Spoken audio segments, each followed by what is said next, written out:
Good. Thank you for coming to the OPWL 523 Rapid E-Learning Course Kickoff meeting. My name is Lisa Giacomo. I'm an assistant professor in OPWL, as you all know by now, I think. And I'm so excited to be here today with you. So I just have a brief little agenda, and then I'll really try to focus on whatever your questions and concerns are to get things up and running as smoothly as possible. So these are just a couple of the organizations where I've worked as either an instructional designer or a performance improvement specialist or a manager or a researcher, something that has to do with our field and our program here in OPWL. Just lots of different types of places. I've worked at startups too, that's not on here. And other corporate America type situations as a consultant, as well as an employee. So I've been both internal and external to organizations, and they are different roles, and they do require a slightly different approach in each situation. And I'm happy to talk about that at any time. We can sit down and have coffee together over Zoom or something else. So I'm going to assume that you've read the course Blackboard site, that you've read the syllabus. Oh yeah, and the ID handbook, that's for another course. Sorry about that. That's not this course. So organization, the things that work for me personally is to, on my computer, set up like a course folder. I have a literal course folder. It's called OPWL 523. And then I have folders inside of that folder for each module of the course. And I have separate folders for projects so that I can easily track materials. Like I put readings and notes or URLs to websites in a weekly folder. And then I put everything that's associated with like mini project 1 in the MP1 folder and everything that's associated with MP2 and MP2 kind of a thing. So for me, that works. You'll find your own path, but if you're not sure about how to get started, I recommend trying that one. The software tutorials. So the software can be super expensive, and you are more than welcome to buy it. Don't hold back if you want to spend the money. You're going to get locked into a 1-year contract with both Camtasia and Storyline. If you are planning to own your own business or already have your own business, this might be a great way to go. If you're thinking more that you're going to go and work internally for an organization, if they want you to use that software, they should buy it for you. So you might opt for a trial version. And even if you have your own business, you might still opt for a trial version if you're not sold on like, I'm going to do e-learning for sure. Because it's free, it'll get you through the course, and then you can decide later if you want to buy it. If you do use the trials, you need to be sure to export your source files as well as your output files, your HTML files, because after the software goes away, if you don't export those files, you won't have access to the to what you've done in the course anymore. And I can talk more about that as the course goes on, or if you have questions. Another tool that I use like all day long every day is Google Calendar. I literally make boxes on my days for different work that I have to do, and I'm always just putting it in as I answer emails or as I say yes to something, even if it's 2 weeks out. That way I always know what I'm doing tomorrow. I find that it helps me keep on track. So if you're struggling with like, how do I structure myself? Google Calendar is my answer to everything. If it's not on there, I don't do it. The blog tool, we were just talking about this. This is a great addition. I think it's new though, so I'm not 100% yet, but the last 2 semesters that I implemented it, the feedback that I got was that people really liked doing it because you have whatever was important to you, so references, URLs, a description of what you found like most relevant for you and why is all located on one specific place that you can go back to anytime you want, long after the course is over. So if you put everything in a discussion board in Blackboard and you finish the course, you kind of lose it. So this is a nice thing to have for your own personal records. as well as honestly to get clients on board with what you want to do, because you can use this blog specific entries or URLs or examples to show them different possibilities, as well to help them understand maybe some of the background to your suggestions for design tips. You can put your links to the videos that I share in Blackboard or other things that you find from your own self. And if you're new to rapid e-learning, you might actually consider keeping tabs on other people's blogs to see like what kind of meaning are they making for themselves. So it's just another way of getting a different perspective on the material that we cover. Sometimes, you know, you have a preference for something to learn something one way and it's presented in another, and somebody else gives you a third way, and then you put these things together and you're like, oh, that's what it was, right? So those are a few different ways I would recommend using the blog. Is if you're not sure what to write, check out what other people are writing about. If you're not sure what's going on completely in the readings, you can check out their blogs. And the blog will take you forward. In 2 years, you can go back and read it and be like, wow, I've come so far, you know. And even in this short course, if you have never done e-learning design and development at all before in your whole life, in 15 weeks, you're going to look back and you're going to be like, wow, I just accomplished amazing things. And you'll have a record of it. So that's kind of cool.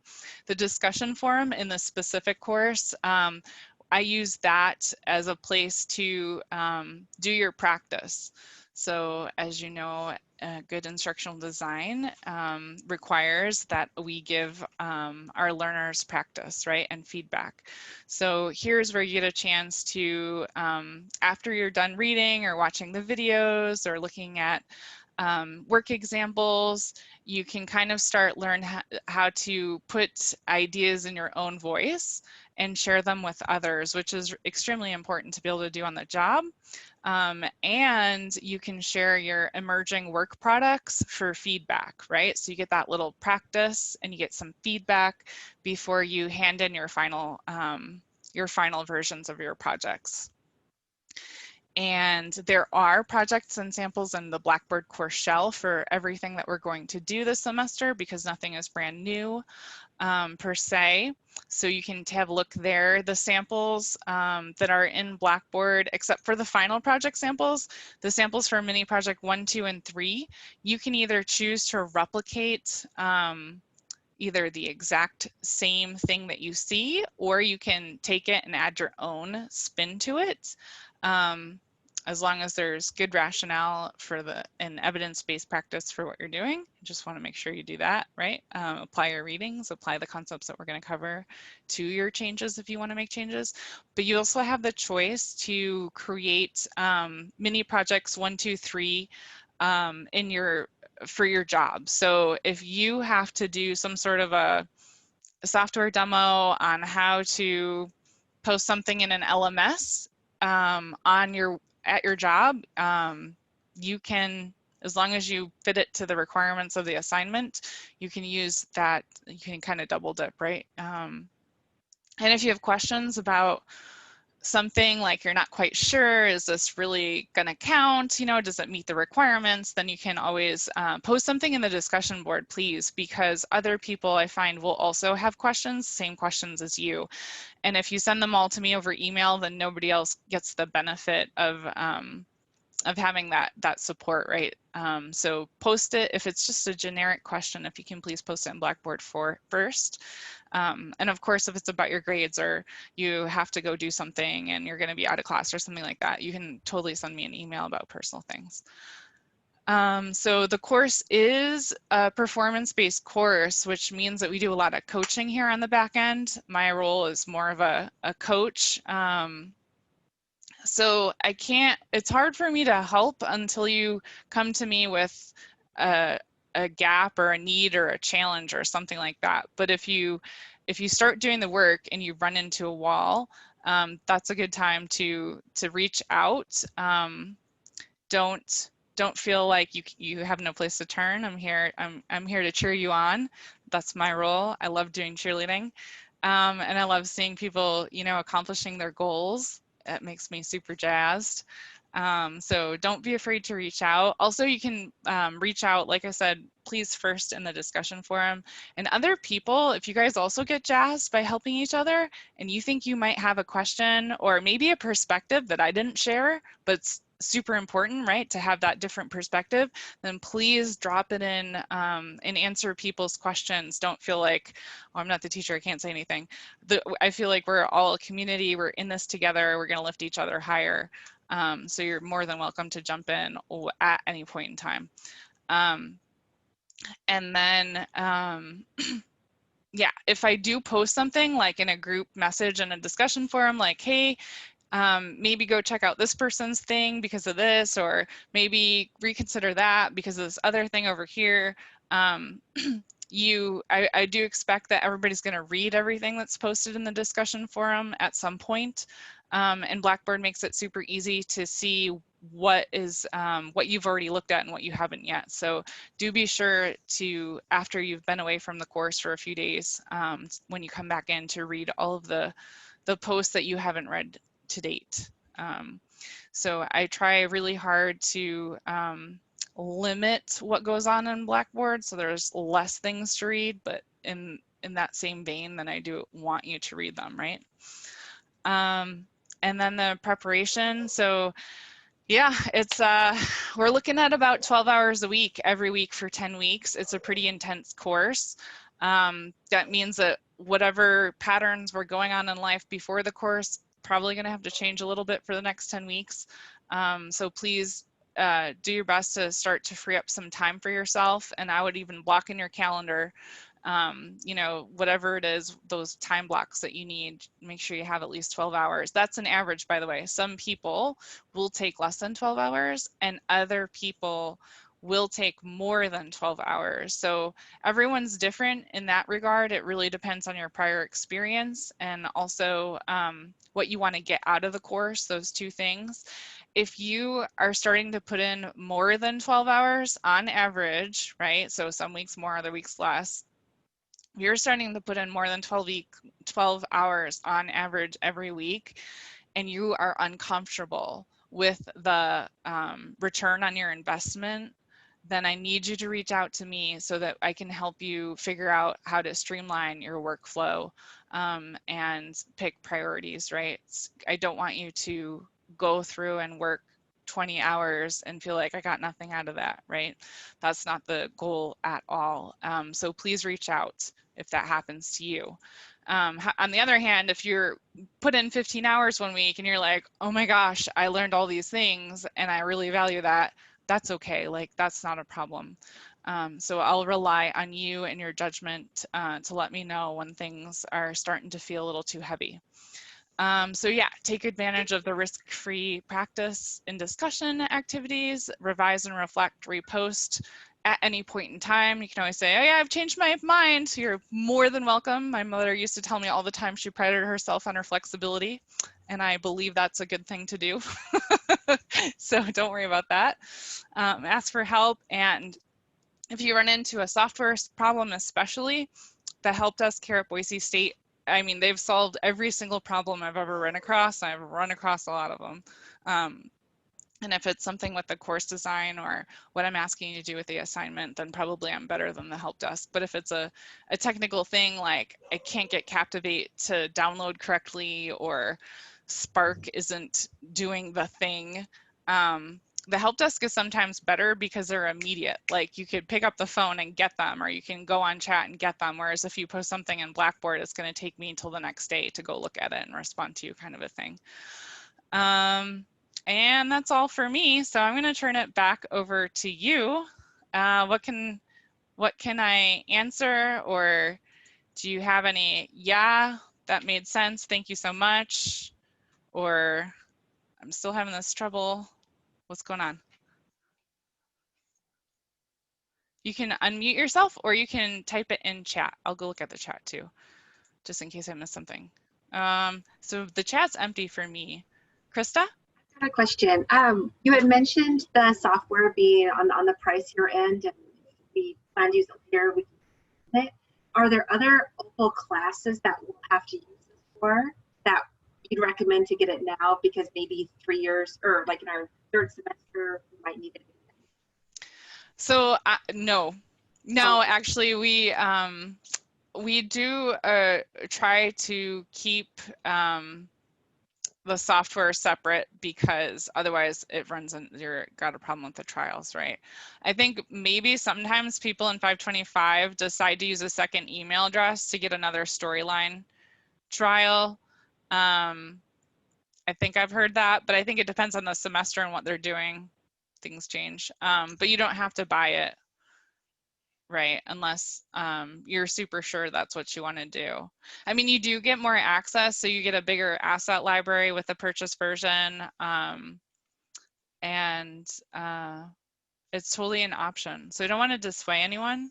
I also don't want to make anyone feel like they're required to purchase it either. Does that make sense?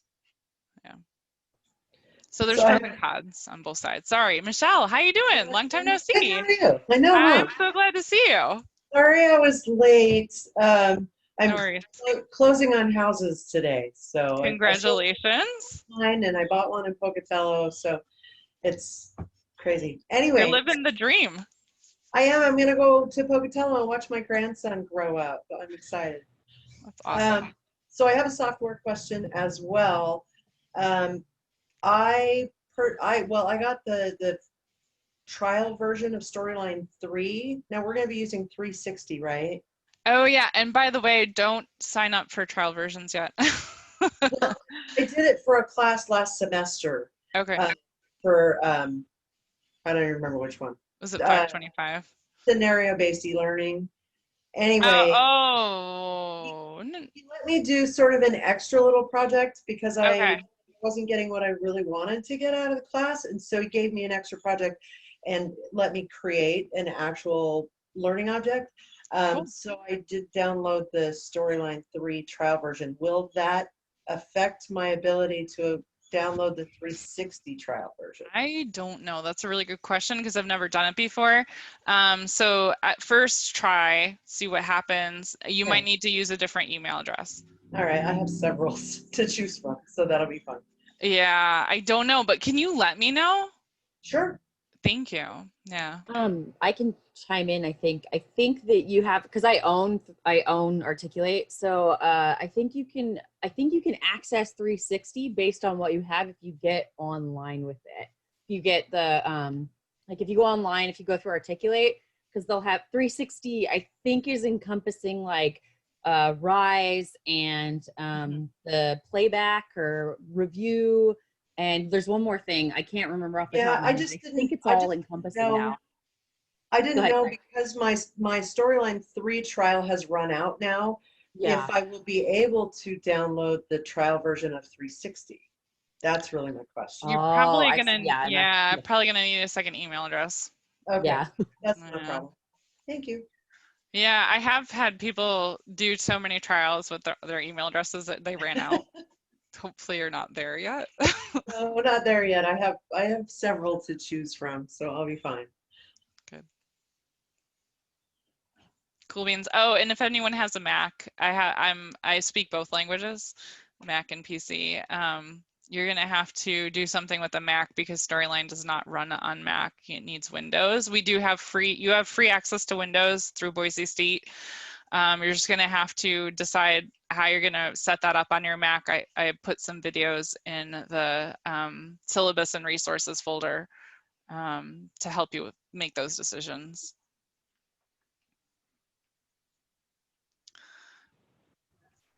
Hey, Krista.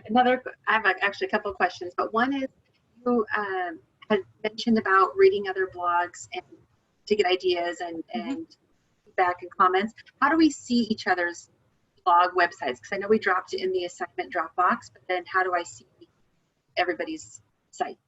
Yeah, good question. So I think as of yesterday or the day before, the ones that I had access to are over in the blog, professional blog learning journal area of the course. And then I'll finish up accepting everybody's deliverables, and I'll put the rest of them over there. So you just need to probably go over there now, maybe again on Saturday, and then you'll be able to flip through and kind of put some underneath your favorites. But you can go back there. They'll be up there for the whole semester. Yeah, good question. Thanks. I had another question. Absolutely. I love the questions. I was reading through, mentioned for this week to read like the mini projects and what expectations are. And then the final project, you had a tip of open this first, then this, and then you have to open with Chrome. But I'm struggling opening Chrome. Like if I right click on it, it only lets me open Google Docs. I didn't know if it's possible to share your screen to see what we're supposed to look for, what we look for in that. Right. Yeah, I can totally share my screen. So what it sounds like it's happening is you might be trying to open a document. I'm not sure. Or the other thing that could be happening, like a Google Doc or a PDF or something like that. The other thing that could be happening is, depending on your firewalls and things like that, you might have to actually download that whole Google Drive folder. It'll zip it automatically, and then you'll have to unzip it and then extract the files if you're on a PC. You don't have to extract, I don't think, if you're on a Mac. And then right click and try to open it. But I can share my screen. Let's see. Let me get a screen up here and I can show you what's going on with that. So we're talking about the final projects right now. All right. Final, where does it go? I always lose it. All right, let me share it.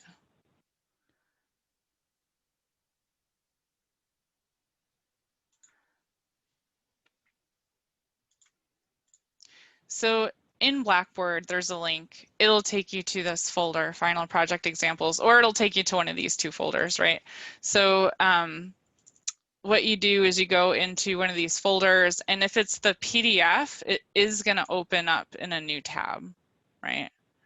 Unless you download it or open with, I'm right clicking. So I right click, if I right click on this file, I get this menu, and then I have an open with, and I could choose something here, like I could open it with Adobe Acrobat and it'll open it as a separate PDF. So that might be what's happening. And there you see, you have the whole PDF, right, outside of a browser. Sometimes it's easier to read because you can make it larger. So I'm going to close that out. So that's true with the description and the storyboard. However, there's a whole mess of other files here, right? So normally what you should be able to do is you should be able to, again, right click on the story.html5, open with Google Chrome.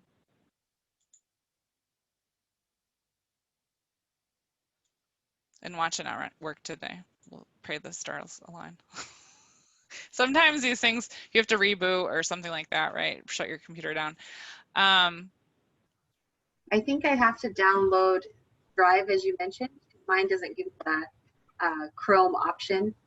That might be because I'm in the browser. So I'll download Drive and try what you did, because yours looks a little bit different. Do you have a Mac or do you have a PC? You have a PC. So it could be your firewall. Could also be like, as you saw, this took like, I don't know, longer than 2 seconds to come up. And so I got impatient and I started like making clicks.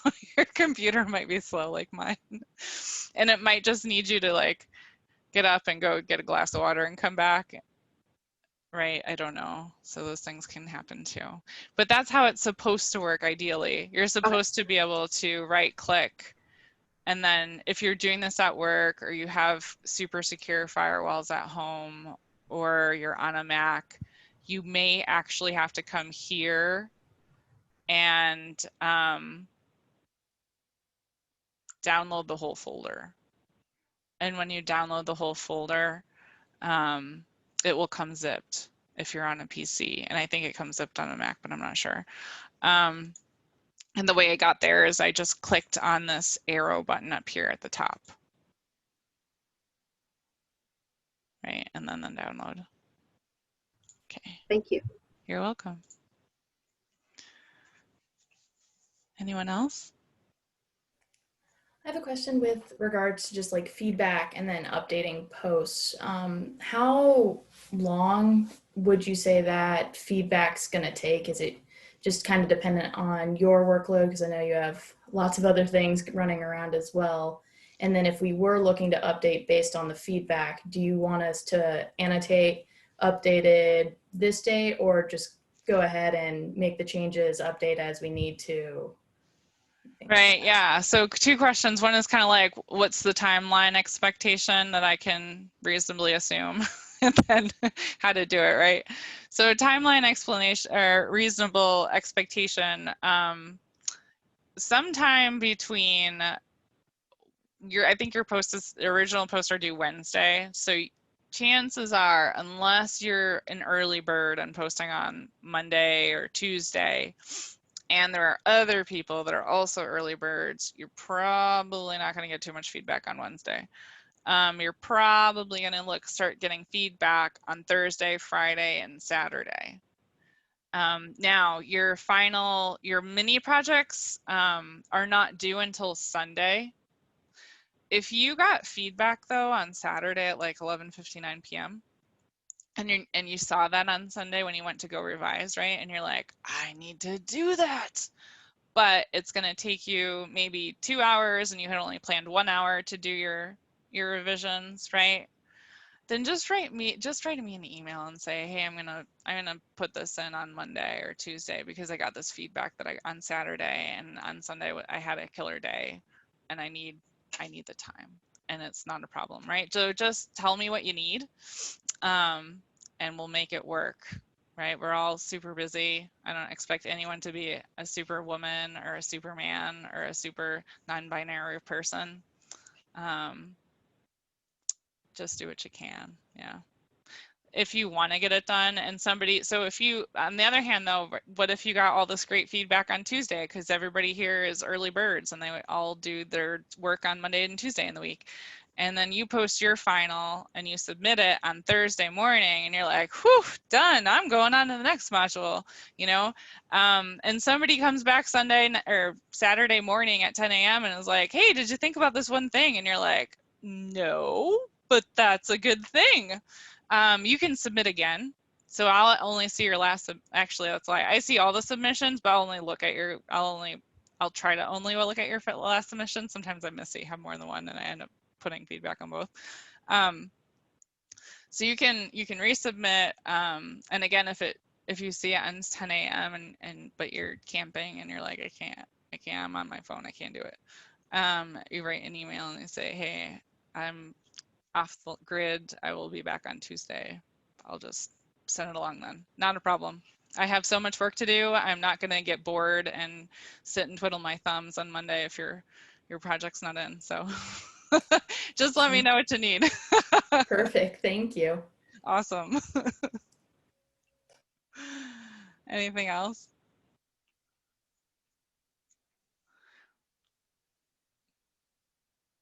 No. How are you guys this week going? Where are you? Where in the world is everybody?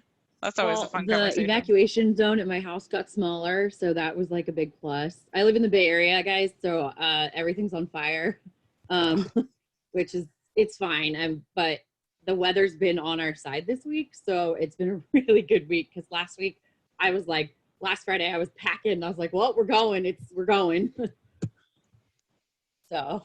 Well, I'm glad to hear that. That's really scary. That is scary.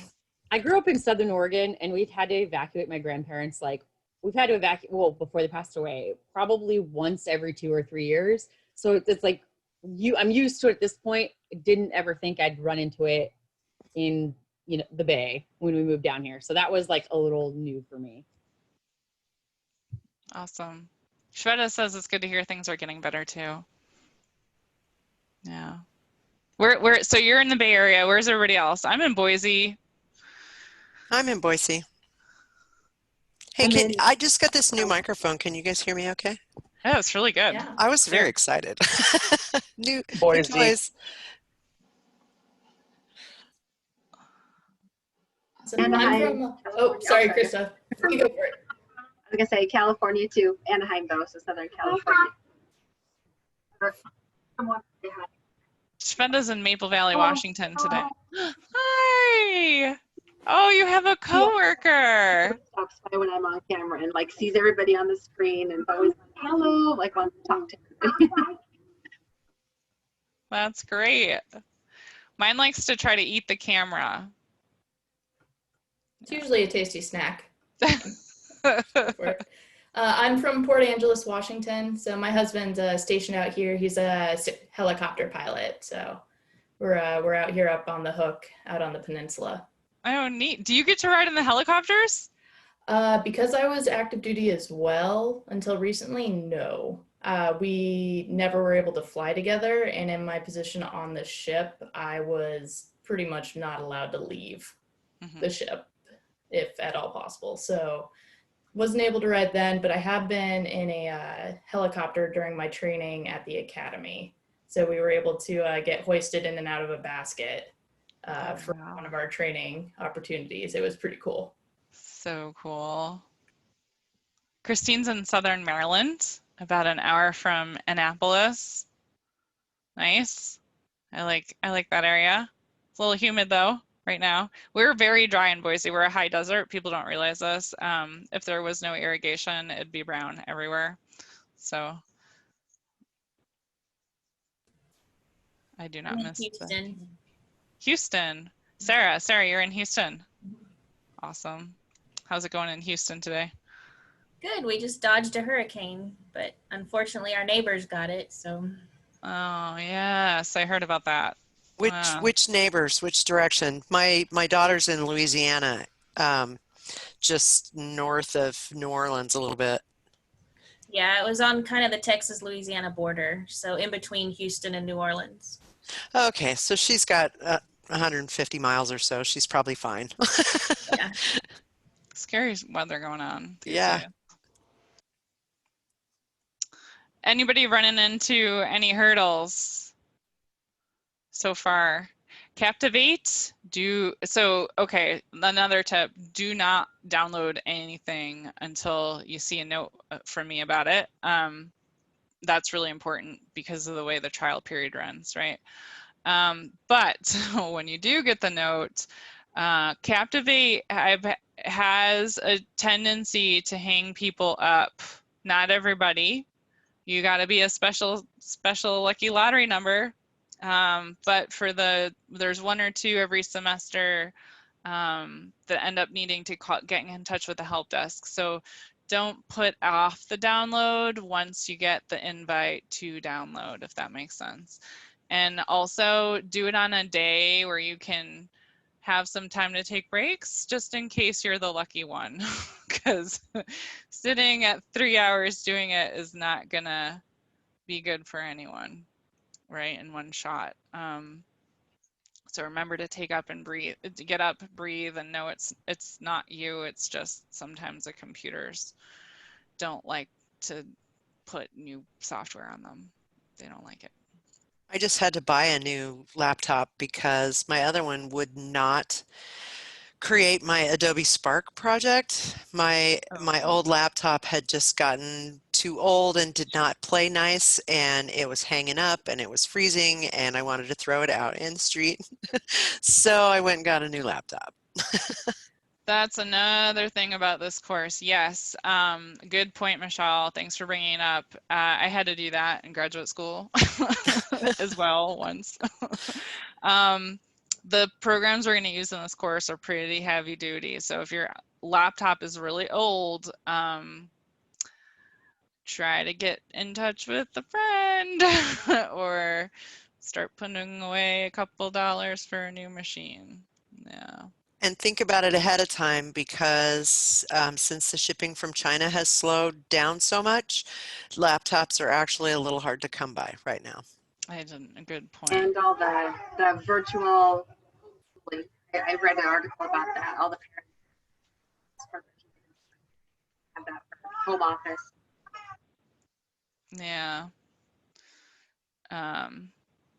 Yeah, so the software, it's heavy duty. I didn't realize Adobe Spark was like that too. Thank you for letting me know that. Well, and I'm not sure because I'm talking probably a 6-year-old laptop, so it was super old for a laptop. And yeah, it was just running really slow and it would hang up. And when I tried to watch the preview, it would not play the audio, or it would not play the video, or it would pile all the audio on top and play all of the screens at the same time. It was really weird. Yeah. And if something like that does start happening, first line of defense is restart. So shut everything down and restart. Second line of defense is to clear your cache and restart. Third line of defense is clear your cookies and history. I And hate clearing my restart. cache though, because I never remember what all my passwords are and I have to go log into everything again. I know, I hate it too, but it works most of Does the it? time. Yeah, Not I all the think time. it was just time. I'm pretty happy with Yeah. this new one, so it's Oh, fine. if you had a 6-year-old laptop and it wasn't like the top of the line 6 years ago, then Right. probably, and you're gonna continue to do this kind of work, Yeah. it's a business investment. You gotta Well, and spend money to make actually, money. because I have a business, it's a write-off anyway, so that's fine. Fantastic. Anyone wants to know how to set up a business, Michelle is the woman. I've done it once or twice, yes. Actually, been doing it for the last 25 years or so. So. And you can, yeah, you can even take some of your home office off too, your taxes. And most of my education. Awesome. Yeah. Yep. As long as I'm working in the field that I'm getting education in, yeah, it's a write-off too. That's great. Great to know. Yeah. Yay. What else is going on out there in the world? This isn't necessarily a course question, but I've never found out how old is your son? 2 and a half. Okay. 2.5. Okay, gotcha. I was just curious. I know we had kids that were around the same age, but I didn't Yeah, know how old he was. Yours is 2. No, he's only 19 months. 19. Oh, okay. Yeah. So your son's just about the same age as my grandson. He's going to be 3 on the 8th of September. Oh, happy birthday. Yeah. That's exciting. I know. He's so cute. Yeah. Even when he has a tantrum, it's really cute. You know, I find that it's always grandparents saying that. Right? But you know, his mom says the same thing. So it's just true. Yeah. Sometimes I have to turn my head and laugh and then come back with the mom. The mom face. Yeah. Yeah. They had to break him of saying a swear word, and they had a really hard time doing that because it was so cute when it came out of his mouth. So one day my son came home from the daycare provider and was like, the F word. And I was like, what? And he's like, F word. And I was like, can you show me? Because he's getting really upset. You know, he said it a couple of times. I'm like, huh? And he runs over and he picks up his little truck and he's like, F word. And I was like, oh, you mean truck? Truck. That's a truck. Yes. I love your truck. It was the F word that my grandson was saying too, but he really was saying it. Every time he would drop something, he would go, oh, F word. And he'd pick that up from his dad. And yeah, but it was so funny when he said it. It was really hard to not laugh. Right. Yeah. Yep. I hear it's common. Yeah. To say that word at that age. I remember my youngest daughter calling me a hypocrite actually, when she was, I don't know, she must have been 9 or 10, and she said a bad word, and I said, well, you can't say that. And she called me a hypocrite. She said, will you say it? Well, you got me there. How about we just agree where and when you can say this? Time and place. Right. There you go. Still working on that. Yes, me too. Anyone else? Do we have? If not, I'm going to let you guys go because I have the the 5:37 kickoff meeting next. Good, Oh, thanks for holding this. Yeah. yeah, absolutely. Let me know if you guys want to get together. So we don't have any more meetings scheduled because I've been working on integrating a lot of video into the course. But if we want to get together and hang out, or if you guys want to get together with each other, do you know how to email each other? So if you go in the discussion board and you click on like whoever it is posts, whoever you want to get in touch with, go find their discussion board post. Everyone's in introductions.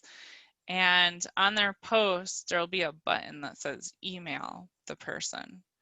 And so you can email people that way, or you could just ask for their email, but quick and easy if you just want to do it. You can do it from the discussion board. Nice. That's good to know. Yeah.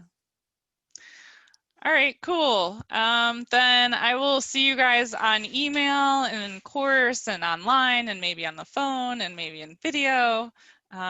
Anytime. Let me know. Cool. And we'll get Thank you. together. Yeah. Thank you. It was Yeah. great to Thank see you guys you. and Take meet you care.